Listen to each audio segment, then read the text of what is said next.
As President Bola Ahmed Tinubu's administration gains momentum, there are signs that he's actively seeking globally acclaimed technocrats to assume key positions in his government's strategic ministries. This begs the question, what is the fate of the governors and many others who strive to ensure his emergence as not just the party's candidate, but also his victory in the 2023 presidential election? So far, the president has made 12 key appointments out of the 20 slots which he sought Senate approval for, and none of these governors made the cut. Will the president be working with these governors, some of whom are now out of office, or will he risk it all by working with technocrats all through? These are the questions we'll attempt to dissect on the program tonight. And hello viewers, and welcome to Daily Politics. Eid Mubarak. On this program, we discuss issues around politics, policy, and governance. I am Hamza Idris. On the program, we are joined by Baba Yusuf, a strategist and policy analyst. He's also a columnist and the CEO at Global Investment and Trade Company. Also joining us is Mukhtar Suleiman, a public commentator and a strategic communications expert. Welcome to the program, and Eid Mubarak, gentlemen. Thank you, Hamza. We're happy having you. It's the festive month. Yeah. Eid Mubarak. Yes, we'll go on a short break, and when we return, the conversation of the day commences. Don't go away.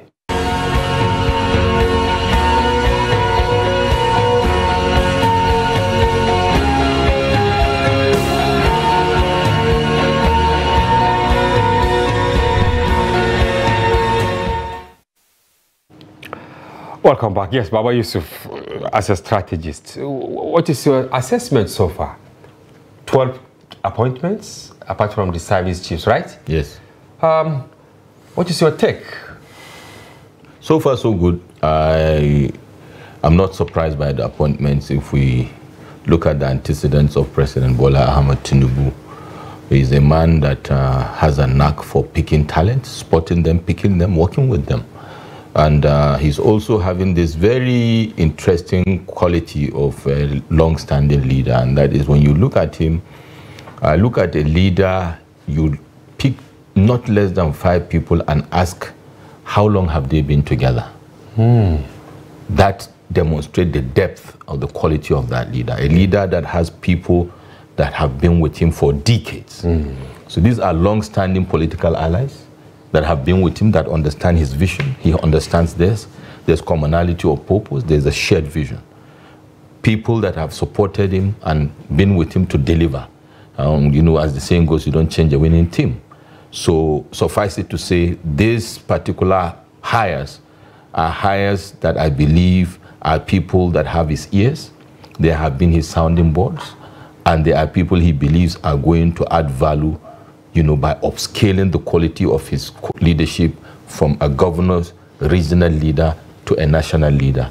All right, Mukhtar, what is your take? I am suspecting something is happening because anyway, digressing, when subsidy was removed, no protest. When Naira, you know, the window was closed, no protest, right? Now, even appointments, look at the service chiefs, for instance. I didn't hear ethnic or religious jungus making, you know, noise over it. Why is it so? Is it that Nigerians are so tired? I keep asking this question on this program, that is it that Nigerians are just looking for something else, that, okay, let's get whatever you have, let's see it on the ground and let's move on? I don't think it's because Nigerians are tired. I think it's because it's shocking. So we're sort of catching our breath. That's the best way I like to put it. He is playing politics not as the regular way politics is being played in the country that we are aware of. Over the past 23 years of our democracy as we know it, there's always a pattern that people can actually foresee and oftentimes guess how it's going to turn out. But that's not the situation that we are in currently. So I'm seeing that our polity and our governance is beginning to take a different turn, a dynamic.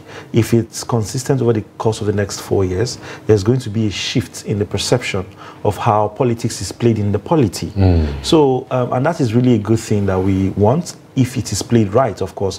I don't know what the short the backlash would be, especially with the trajectory that the president is going currently. Yes. Because we all know... If he maintains the momentum. Yeah, because we all know that political appointments are reward for good behaviors during campaigns. Okay. Yeah, so and there were a lot of people who were at the vanguard of the campaign, people who saw to it that they gave it blood and sweat. I mean, for the very first time, we saw somebody like Malam Nasser El-Rufai go against Buhari publicly. Did a whole press conference and everything, especially during the... And I have seen Shehu Sani now mocking El-Rufai because he was thinking that El-Rufai will either be Secretary to the Government of the Federation or Chief of Staff. Exactly. But he's now mocking him. In fact, the latest post was that why is he silent? That they should continue with their fight.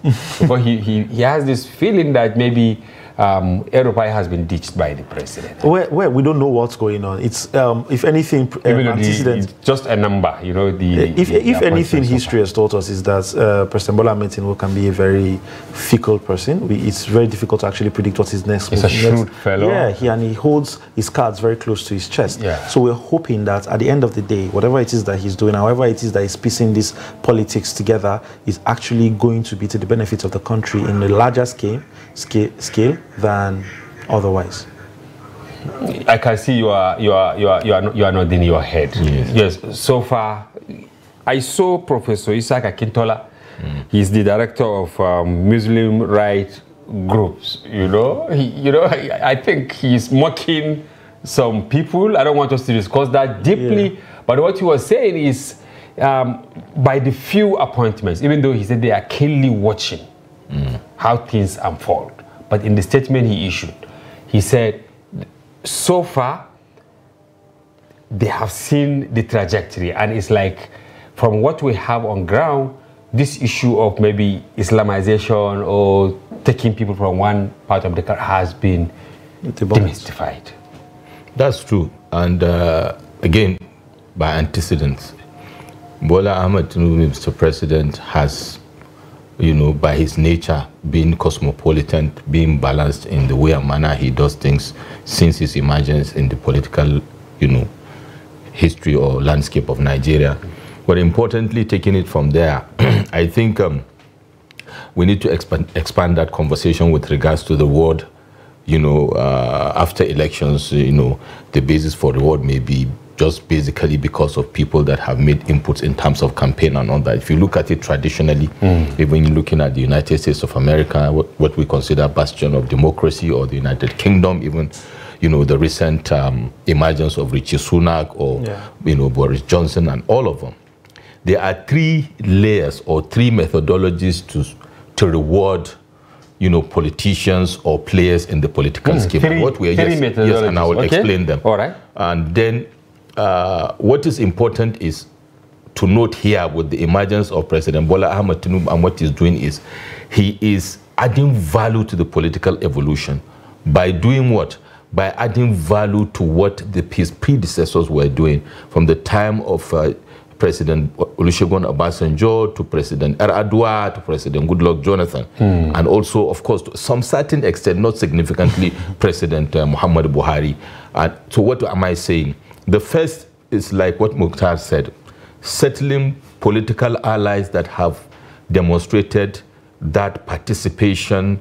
They have made the input in terms of numbers by delivering the votes, and by way of that, you need to give them some kind of reward, which many people perceive should be either ministerial appointment or all that.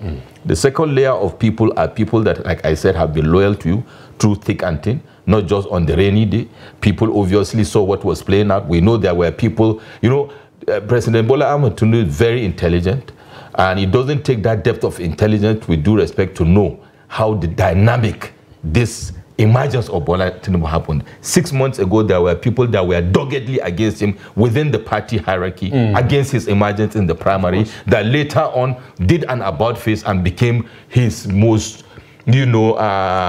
laudable supporters, and claiming now the victory that they delivered, they are loyal and all that. Loyalty is not tested by temporary activities, gentlemen. Loyalty is tested over time, and we are very sure. So that that second group are the people that have been with him through thick and thin. Yeah.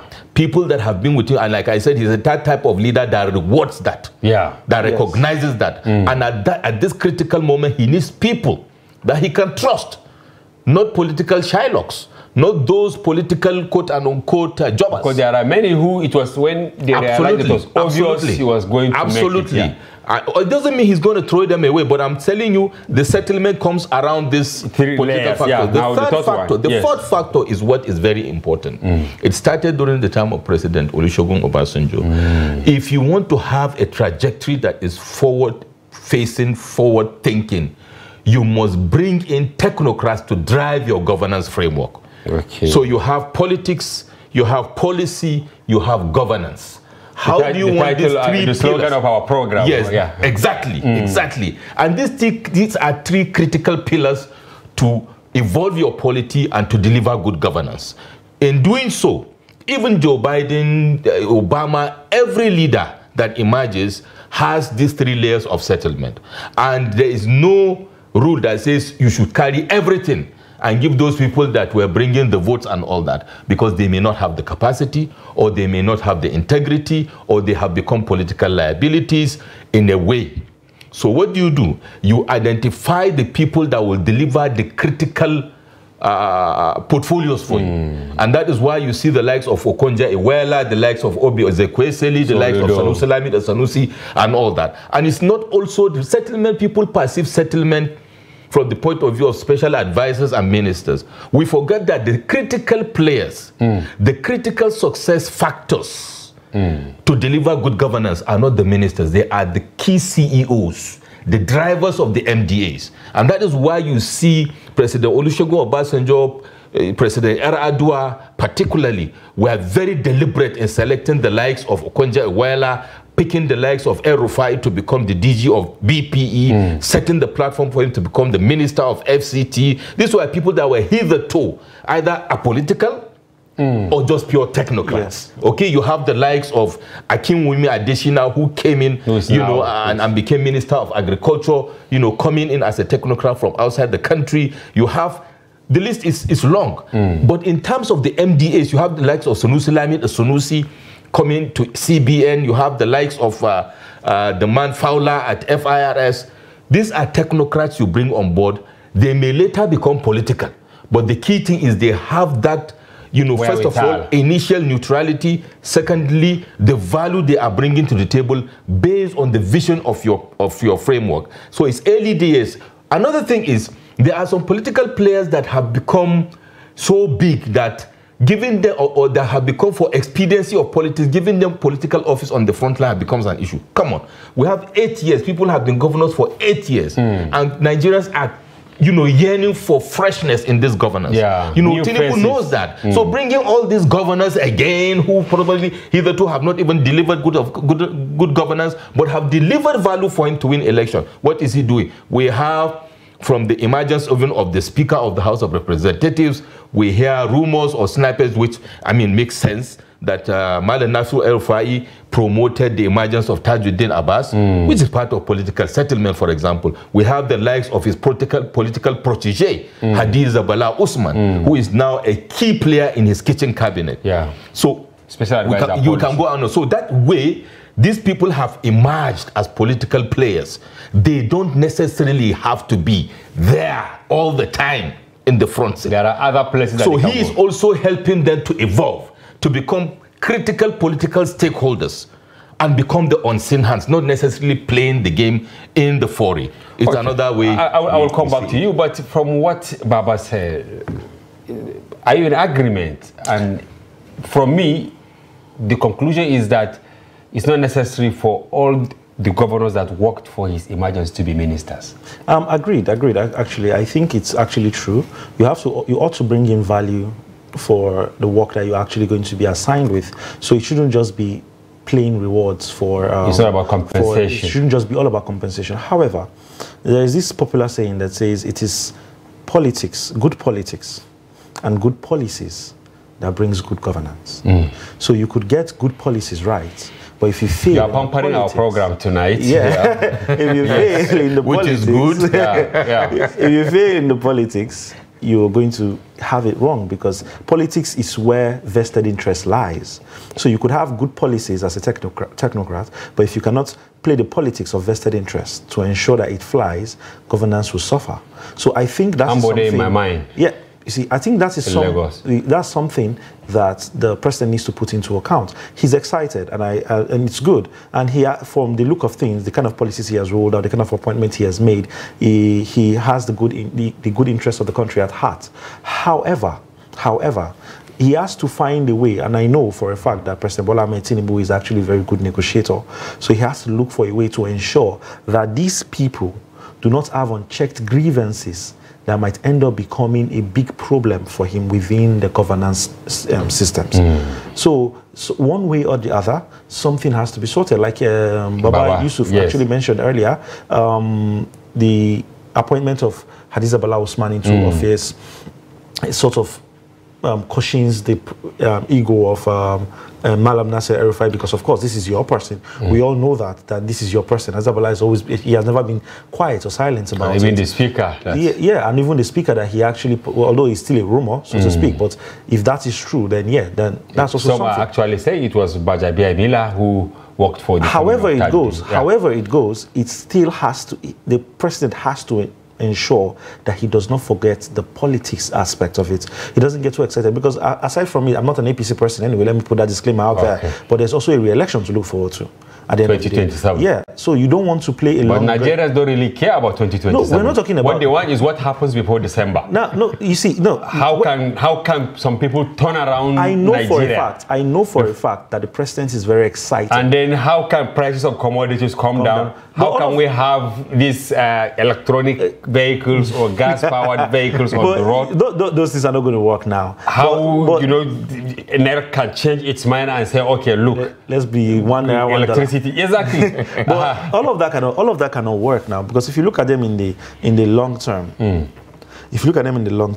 it has to take some time for the market to stabilize and for these things to actually take effect if they are properly implemented. However, just I think 2 weeks ago, I published an article. One of my articles with the Daily Trust newspaper was on how poor consumer behavior. We have columnists and opinion writer in the studio. So one of it is how poor consumer behavior can thwart good policies. So while we know that these good policies are coming in, and let's assume that the government gets it right in the implementation side, if we have poor consumer behavior, if we do crowd mob reaction toward these things, it will thwart the intent. The intended consequence of it will be that there will be a very poor outcome at the end of the day. So we also have to take that into account. So Nigerians need to be a tad patient, and let's see how all of these things actually roll out. But the president himself, going back to the core of this conversation, the president himself needs to always remember that it is politics and policies that gives good governance. Okay, Baba, you have had Mukhtar. I read somewhere, one of the social media platforms, a certain woman, a PhD, I think from Harvard, an APC member, venting her anger that, look, we heard that when you went to France, you started headhunting for technocrats to come back home and help you drive your government. We can also do it. She said, in fact, she advertised herself that I have Harvard degree, I'm PhD holder, I'm a member of the political party, I play for your success. Why not consider me? Why will you go and bring a certain technocrat from outside? Don't you think there is a subtle rebellion from within the house? You see, the interests are high when the stakes are high, Hamza. It's expected. And I agree with the doctor. And like we mentioned earlier, I deliberately listed names of international technocrats and even Nigerian technocrats, the likes of Sanusi, Mr. Fowler, and all that are resident in Nigeria. They rose through the ranks and they are technocrats. Even Malam Nasser El-Rufai, the likes of Nuhu Ribadu and co. Then you have the international ones like Okonjo-Iweala. The point is this: Mr. President is the one on the hot seat. He has a vision, and he sold a manifesto to Nigerians, won a very hardly fought contest, recognizing that the numbers that gave him the victory are numbers that spoke to him to tell him that the majority of the people that didn't vote for him is very high. Yeah. Now, recognizing more than that, those who voted for yes, and if you recognizing that in the choice of people that will drive the critical MDAs, the presidents will look at the kind of values they want those people to bring. I think the woman, she may be rightly also playing her own strategy to be known.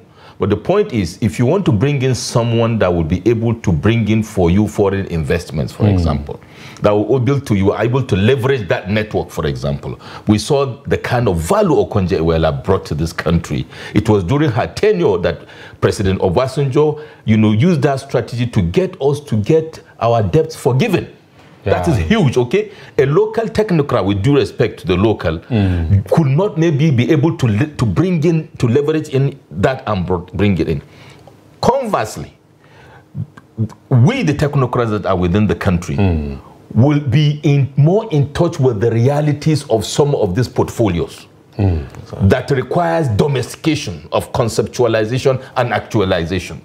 That you bring someone from the moon or someone from Switzerland that has been far disconnected from reality will not be able to deliver. So I think this man that is on the mantle, just like President Obasanjo, just like Mr. Hamza, inshallah, will know when you are in the seat, what portfolio do I want to give Mr. X or Madam X in terms of, let's use investment, trade, for example, investment and trade and industry, for example, or maybe finance, or maybe foreign affairs and all that. You need to look at the combination of the skill set and the network you need to bring in. At this critical point in time, there's a lot of leveraging that President Bola Ahmed Tinubu has to do with the international community to get some succor. Conversely, like I said, let us see the kind of hires that we'll have, especially at the MDA, at the departments and agencies level, including the ministry, for example. So I think it's too early for people to be too excited. He's doing the right thing by trying to get the mix of skills. Like I said, I use antecedents to try to hazard a projection. We saw what he did in Lagos. We saw how he's been able to articulate that. We saw the likes of the people like Mr. Ewemi Oshibaju, SAN, becoming the vice president later in the year. So I believe that he's very much aware of that local content. And to add value to what Mukhtar said, this is a man that is an epitome of political sagacity. That political angle, he's very much aware of it. That is why, even if you will not get a position, 2 or 3 of your proteges will get for the long haul. Which will assuage your Absolutely. faith. If you have your way now to say who should make Tinubu's ministers, who and who, not names, I mean, the pedigree, the caliber of people, what will you suggest? Oh, this is very, very important. Do you know why it is very, very important for us to actually get it right in terms of who would actually drive most of these MDAs? Is because if you look at the policies that have been rolled out now, because he was very fast to hit the ground running like he promised at the NSG summit. So now you've signed the EPSRA into law, that's the Electric Power Sector Reform Act. You've signed you've declared the removal of fuel subsidy.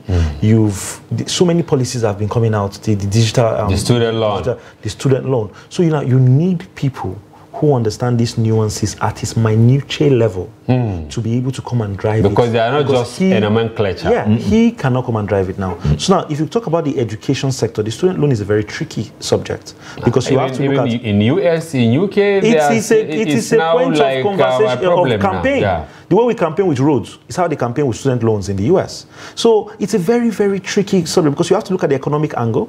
You have to look at the education side. You have to look at the realities of students themselves. Because just yesterday, a friend of mine who's a lecturer in BUK, we were discussing last night. The data protection.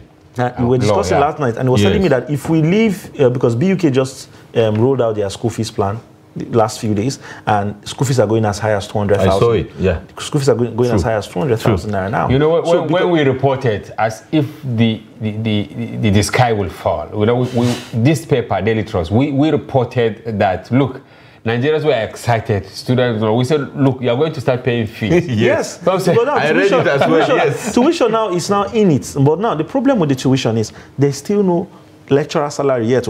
Inside of that tuition yet, per se, because if they do that, then the school fee should go up as high as 500,000. So now we're discussing this on a more local scale and what that would mean for the education system. And he was saying for a school like BUK, for example, what might end up happening is students will drop out. A lot of students will drop out of the university system. Some departments will have to fold up. Wow. Yes, some departments will have to fold up. That means you have to lay off staff. Because they cannot fund themselves, because they will not be. Is it that they are not attractive or whatever? Most likely, because a lot of students will have to drop out. So some department on the normal has very few students already. So imagine if more than 50% of the students in those departments drop out. So they will have to fold up the department. So if that happens, you have to lay off staff. That means unemployment rate will go up. Yeah. So there's a lot of things that whoever the education minister has to become whoever person who will drive the education to understand all of these variables and how they play into ensuring that policy delivers the maximum impact that is needed. Now, you look at the power sector, for example. Now they are saying we are privatizing power generation. So anybody can go set up solar mini grids, for example, in communities. Take this if you just go get a state-regulated license.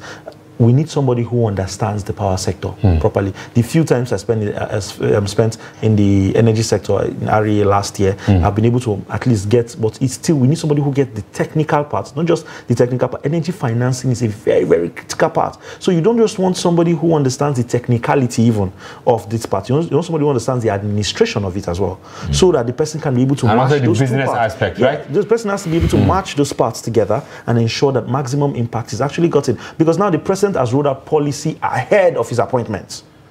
Wow. So now, whosoever is going to ensure that these policies are good needs to be somebody that can actually measure up to the challenges that would come. Because now, we are not crying now because to some extent, we've not started feeling the brunt of these things. Schools have not resumed fully yet. Okay, Some people paid school fees already since 2020. You know, schools have had that issue, COVID, ASU strike and all of that.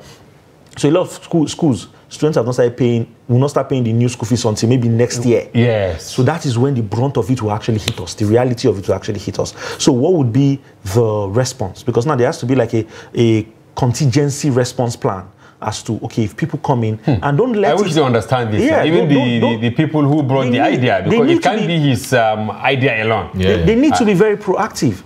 Because the funny part of it, the irony of it is that you cannot even say it is his idea. That's the funny part of it. It is not his idea because the 9th Assembly passed it. Yes, he signed it. The 9th Assembly has already passed it. All he did was assent to it to law. So it was not really him. Because the 10th Assembly was just inaugurated on June 13th. Wow. So it's now that he actually has an assembly to help drive policies. And he rightly said that he is actually inheriting both assets and liability of the previous government. So we built on this maybe after we take a break. Yeah, viewers, don't go away. We'll be back shortly. Thank you.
Welcome back. If you are just joining this Daily Politics on Trust TV, do well to follow the conversation across our social platforms on Facebook, Instagram, and watch us live on YouTube. Still have in the studio Mukhtar Suleiman, public affairs commentator and strategic communication expert, and Baba Yusuf, strategist and policy analyst. Welcome back to the program. Thank you. Yes, Tinubu inherited liabilities and assets. He has dissolved boards of dozens of agencies. They are quite a number. And in one of our editions, in the Daily Trust, we said that there is also disquiet, uneasiness among management of those agencies that he dissolved the boards, meaning that he has room to employ in court over 5,000 people. Because if you look at the boards, you know, the chairman, board members. Now you come to even the CEOs. The CEOs and all that. Now, MDs. Where should these governors, because Mukhtar said something that he should be mindful of the people that brought him to power. Where should they go, the governors? Mukhtar has explained the kind of people that should be ministers, and I saw you nodding your head. Maybe you have to add on that, but where should the governors go? I mean, former governors. Where should he send them? Is it that they should be ambassadors?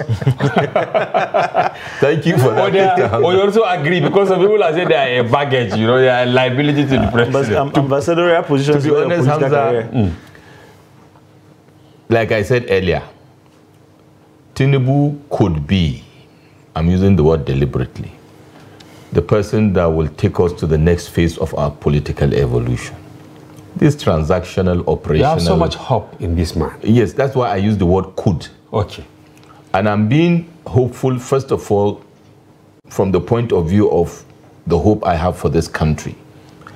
Secondly, I like giving people benefit of the doubt. And like I said, as a student of strategy, data drives my thinking, reason, logic. And I know that you will not hesitate to drag him to the mood if he fails. Definitely. I mean, speaking truth to power is part of my antecedents for those that know me.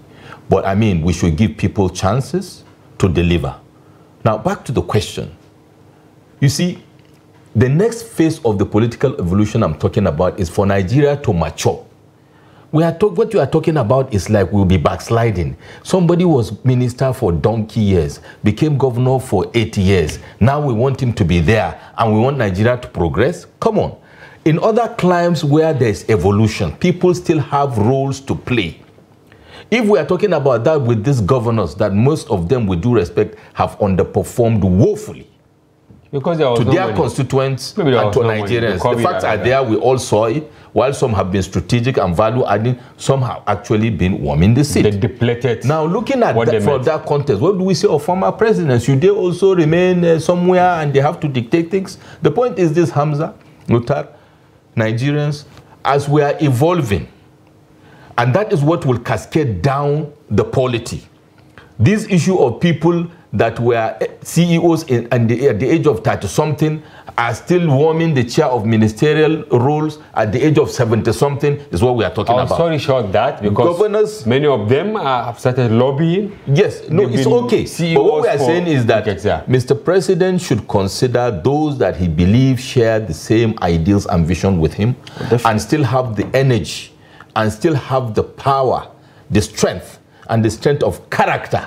Because one of the things we need to see is also that balance of sense of character and integrity, which APC as a party and as a government needs to deal with Nigeria. We have a large section of Nigeria that has issue with that. So that confidence building and trust building has to do with kind of people we see coming into this administration. I don't have anything with governors that have value to add that will come and be part of this polity. After all, a lot of them have a lot of years of energy to give. But the point is, this sense of entitlement by governors should be demystified by Mr. President. We are over 200 million people of a nation that is blessed by the best of the best. And indeed, the best of the best have even not the opportunity to become governors. And to that extent, the governors should show political dexterity from the point of view of strategy to also learn the act of waiting. That there is time to act, there is time to wait, there is time to be on the floodlights, and there is time to play on the sidelines and become political, political value additions, not liabilities. So to that extent, we know that President Bola Ahmed Tinubu will not wish away or, do away with some of these governors. But we believe they have come, they have given the value, let other people also within the party hierarchy or indeed across the party hierarchy come in and add value to the critical movement of Nigeria. 8 years ago, we know where we were in 2015. The numbers are not looking good in 2023. We need to face that fact and be front-facing.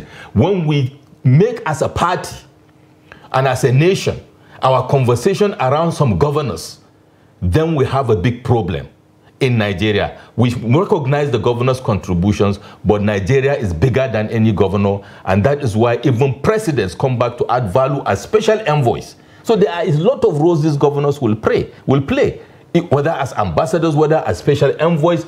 or even in terms of adding value to communities. You don't have to be part of the government. Go and even an NGO, go and open a non-profit, add value to your community. There are many ways you can play politics. We have this impression in Nigeria, and I've said it also because of my political activism. People, are you back in politics? I say yes, but there are many ways you can play politics. And to that extent, let them look at how they can upscale that and change the conversation. But I look forward to President Bola Ahmed Tinubu not waiting to, because you see, the governors become like some demigods, dictating to the president or anybody what happens. Has that really played out by impacting positively on our polity? I don't think so. And I think we should move, the Nigerian political evolution should move, like I said, to the next stage. And I say that is why he could be the person, because if he constructively disrupts as he has started doing, we'll see governors that add value going with him. Those that don't add value should go and take a chill pill. That's my point. Many of them want to remain in the spotlight. It's not that they don't have resources, they have money. Many, we know, they have money, but the mere fact that that power, that aura of power, authority is not there, some of them are even sick now. Yes. So how do we reconcile this? Well, I really don't envy the president at this point, because like I said earlier, if we look at how politics has been played in the country, it has always been that appointments are reward for good behaviors during the campaign. But like Baba Yusuf have actually stated, what I can actually add to that is, at this point where our policy is actually evolving, it's actually time we begin to understand that there are people who are good with the political campaigning, and then there should be people who are good with driving the governance and the economy. So now, when we get to that point, of understanding, and then we are all in agreement and there's a concession on that front, then it becomes easier for us to actually move forward as a people. So when you play very well in the political sphere, you're good with the mobilization and everything, doesn't necessarily mean that you can understand the technical and administrative part of an MDA. So that, which is also something that we need to put into keen consideration. All right. Malam Nasser Rufai always says he's an accidental public servant. Yeah, public servant. And which is something that most of us have actually looked into and hoped for. But the point is still that if opportunities are not given to young people to come and show what they can actually do, take it to your constituency now. Yeah, it becomes a bit easier. It becomes a bit difficult, I mean, for the dynamics of how we want our governance structures to change. So while the president is in a head hunt for people, I have a feeling that he already knows who he wants to put where. He's just looking for soft landing, for a way to do it in such a way that it does not create uproar, which is something I think is very, very necessary. Because like I've said earlier, politics and policies make good governance. Baba, what is your take on Minister of State? When Festus Keyamo rebelled of sorts, at the valedictory with the president, many said he rebelled because for many years he didn't say anything during the valedictory. That it's not even constitutional, and then yes, that they are overshadowed by the senior minister. Therefore, going forward, leaders should look at the possibility of not even appointing ministers of state. Do you agree? First of all, to my mind, that is Festus Keyamo SAN's opinion. I think it's this political grandstanding and positioning based on his contributions to the campaign. With all due respect, like I said, the man on the hot seat sees things differently. It's like people watching a football match. If you have 100,000 spectators, you have 100,000 coaches. The person that is running with the ball, the striker or the defender or midfielder, know what is the state of play. The coach that is marshalling resources to deliver know what is the state of play. This concept of minister of state is part of the political expediencies that had to be managed. Like Mukhtar was mentioning, managing these politicians. The constitution says you must have minister from each state, which is okay, but you can't have 36, right? No, if you have 36 ministries, for example, all on a cabinet, what are the ministries going to do, for example?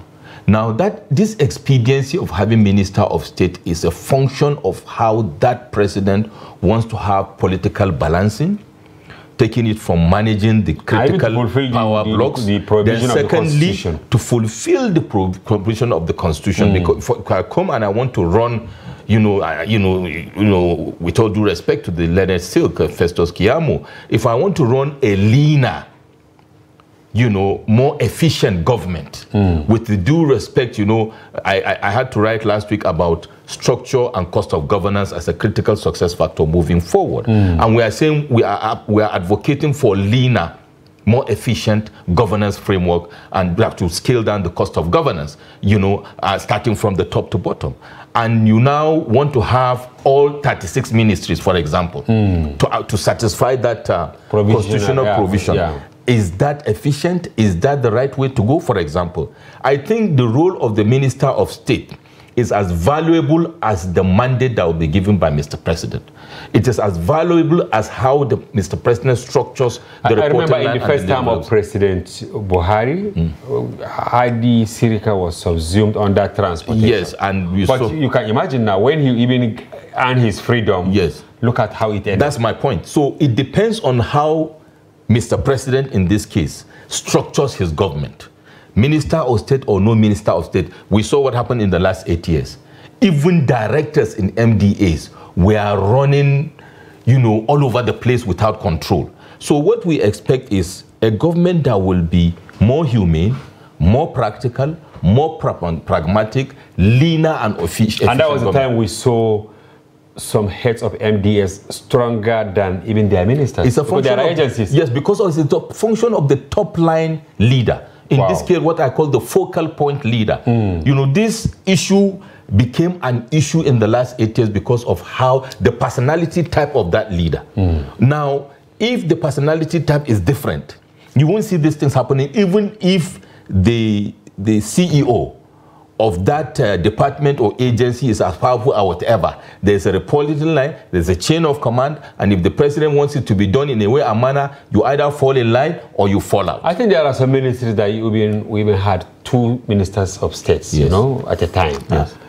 Personally, I think whenever I think of the concept of the minister and the minister of state, what comes to mind is secondary school economics. They love diminishing returns. Okay. When you keep bringing in more and more people to do a particular work or a small work, of course everybody is going to get lazy because they assume that the next person is going to do it. So, and I think that's sort of what we suffered for the past 8 years. I was trying to remember the exact constitutional provision that actually speaks about appointment. I know that it says at least, it does not put a cap on the appointment, but it said at least 36. But it does not say at most. At least. No, it says that every state must have representation. And I think during Obasanjo, he was, you know, clever enough that he even had ministers representing geopolitical zones. Yes, he did. So you could actually, so the point is the president can have 100 ministers if he wants. He can call them minister or whatever. That's just the point. The point is that the constitutional provision does not really say there's a cap on it. No cap, So for Festus Keyamo to come in and say what he said, I think he's just feeling bitter. Maybe he has heard rumors that he's going to get Minister of State again. Who knows? Okay. But the point try to forward the president. But the point with apologies to him. Of course. But the point still remains that we cannot have as much people as we have running the government, running the ministries, departments, and agencies when we can actually have fewer people doing more work, because we cannot be paying off the coffers of the country to people, to 5 different MDAs, ministries, departments, agencies, or parastatals doing one single job. That's not efficient. So that needs to cut down. We've been discussing the white paper reports, the Orusayin white paper recommendations for more than 10 years now. I think it's high time we actually put that into action, even if it means reviewing it, because we already have a model, a working model that everybody agrees. For once, for the Orusayin white paper recommendations, we all agree to it that this guy was right here where he says, oh, this is where we can cut governance, this is how we can even though some people have come out to say that it will not really reduce cost of governance. No, for me, I'm not really looking at it from the cost of governance. I'm looking at it from the efficiency of governance. Because, see, governance is always going to be very expensive. That's just the truth. You cannot run the country on pennies on the dollars. It doesn't work.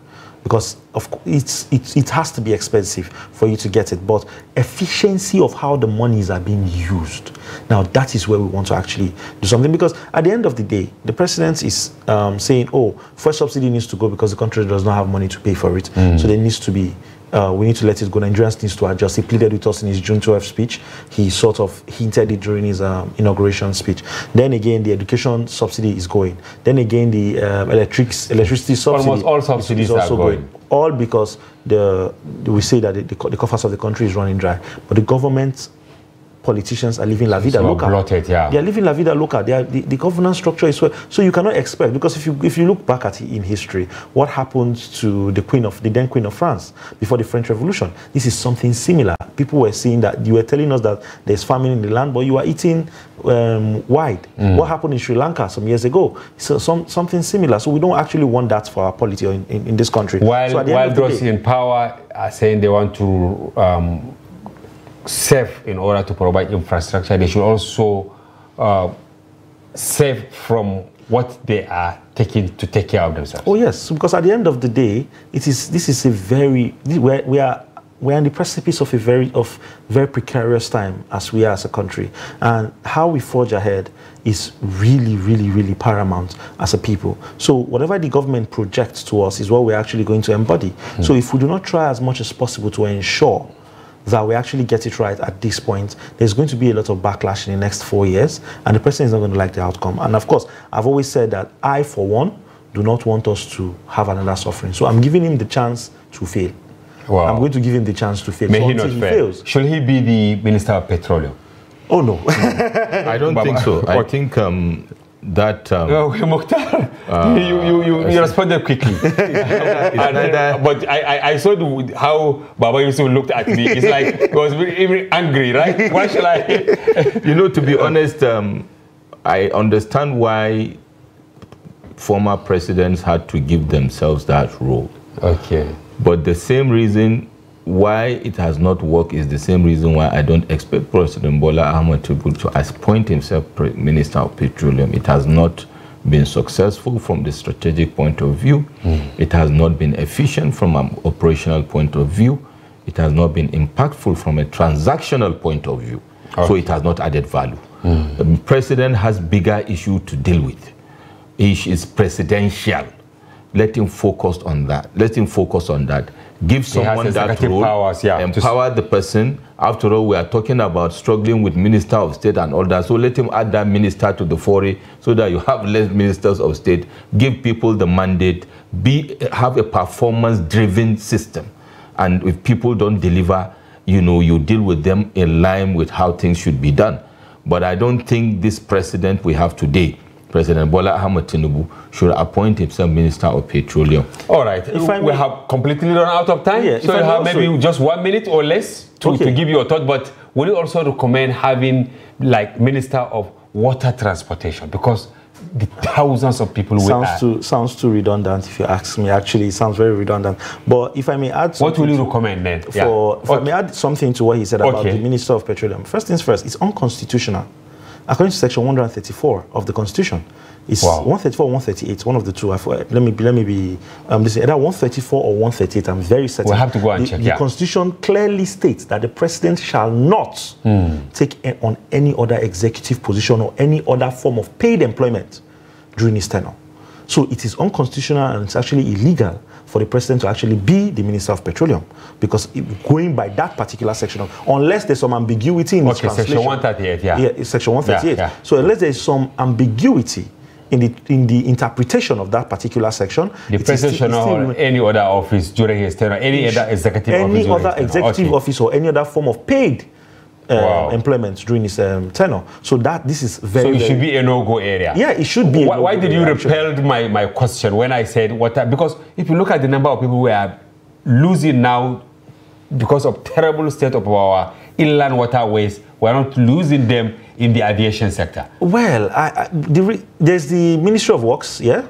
There's a Ministry of Works. Newer and older, but it's like, I don't know. If I may chip in, efficiency. We just need efficiency of those people. Okay, I think it has to do with how the Minister of Transportation betries his ministry. Okay. Within the Ministry of Transportation, railway, road, and water can be dealt with. You have focal point leaders, directors that will deal with that. But there's also this function of a very critical organ of government, the emergency response, NEMA or whatever. These are all players that are supposed to come and make our waterways or even the roads safer and have proactive mechanism to contain accidents and incidents when they happen. Thank you very much, gentlemen. Time is up for us. I wish we have more. It's never enough. Baba Yusuf, thank you for coming to the program. Columnist and opinion writer. And Mukhtar Suleiman, also public affairs commentator and strategic communication expert, for coming to the program. Thank you very much. We hope to have you again. And viewers, that's Saraf for today's edition. Once again, Eid Mubarak. See you tomorrow for another interesting package. Bye-bye for now. I'm Hamza Idris.